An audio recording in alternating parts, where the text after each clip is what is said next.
హిందూ సాంప్రదాయాలకు పుష్కర స్థానాలకు పేరుగాంచిన అమలేశ్వర స్వామి మడుగు చిందాడ మడుగు అధికారుల నిర్లక్ష్యంతో అభివృద్ధికి నోచుకోకుండా అన్యాక్రాంతమవుతుందని కామాక్షిపీఠం కామేశ్వర మహర్షి ఆవేదన వ్యక్తం చేశారు.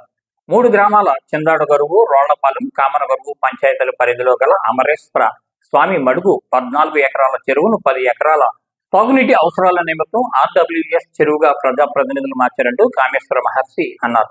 రికార్డుల ప్రకారం 8 ఎకరాలు అంటున్న అధికారులు ప్రస్తుతం కనిపించేది మాత్రం సుమారు 3 ఎకరాలు మాత్రమేనన్నారు. రాబోయే 2027 సంవత్సరం పుష్కరాలకు జిల్లా అధికారుల చొరవతో అమలేశ్వర స్వామి మడుగు చిందాడ మడుగు భక్తుల పుష్కర స్నానాలకు అభివృద్ధి చేస్తామని కామాక్షిపీఠం కామేశ్వర మహర్షి ఆకాంక్షించారు. మడుగును ఆనుకుని రైల్వే లైన్ సర్వే జరిగిందని, గతంలో జరిగిన సర్వే ప్రకారం రైల్వే లైన్ కొనసాగించి మడుగును కాపాడాలన్నారు. కోనసీమ ప్రజల చిరకాల కోరికైన రైల్వే అభివృద్ధికి మేము వ్యతిరేకం కాదని కామాక్షిపీఠం కామేశ్వర మహర్షి తెలిపారు. అమలాపురానికి ఈ పేరు రావటానికి కారణం అమలేశ్వర స్వామి, అమలేశ్వరి దేవి. వాళ్ళు ఆ చిందాడ మడుగు తీరంలోనే ప్రతిష్ఠింపబడ్డారు సప్త మహర్షుల చేత. అప్పుడు ప్రతి పౌర్ణమికి కూడా దేవతలందరూ వచ్చి అందులో స్నానాలు చేస్తుంటే చిందాడ మడుగులో అది చూసి సప్త మహర్షులు కూడా ఒక్కొక్క పాయలోనూ మనం విడివిడిగా స్నానాలు చేయటం ఎందుకు, 7 పాయలు జనాలు కూడా ఇక్కడే ఏకమవుతున్నాయి కాబట్టి ఇక్కడే చేయడం చాలా పవిత్రంగా ఉంటుంది అని చెప్పేసి మొత్తం వాళ్ళు సప్త మహర్షులు కూడా అక్కడ చేరి ఇక్కడ స్నానాలు చేయటం మొదలుపెట్టారు.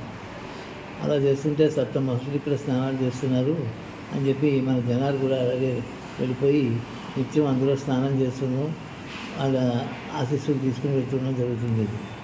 కొన్నాళ్ళు పోయిన తర్వాత ఈ సప్తమహర్షులు ఏమనుకున్నారంటే, పర్వదినాల్లో సప్తపదారి స్థానపరం పొందాలి అంటే మనం ఒక దివ్యమైనటువంటి పరమేశ్వరుని కానీ ఇక్కడ ప్రతిష్ఠించుకుంటే బాగుంటుంది అని గురించి వెంటనే ఒక శివలింగం తీసుకొచ్చి ఇక్కడ ప్రతిష్ఠ చేశారు.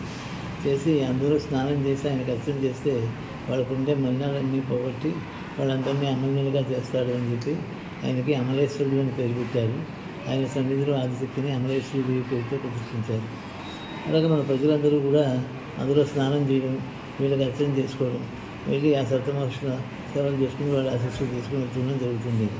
కొంతకాలం పోయిన తర్వాత రోజు ఎక్కడి నుంచి వచ్చి ఇవన్నీ చేసుకుని ఎక్కడ వెళ్తాం, మనం కూడా తల కుటీరం ఇక్కడే వేసుకుంటే సరిపోతుంది కదా అనిపించినంత అడుగుగా వాళ్ళు తల కుటీరం వేసుకున్నారు.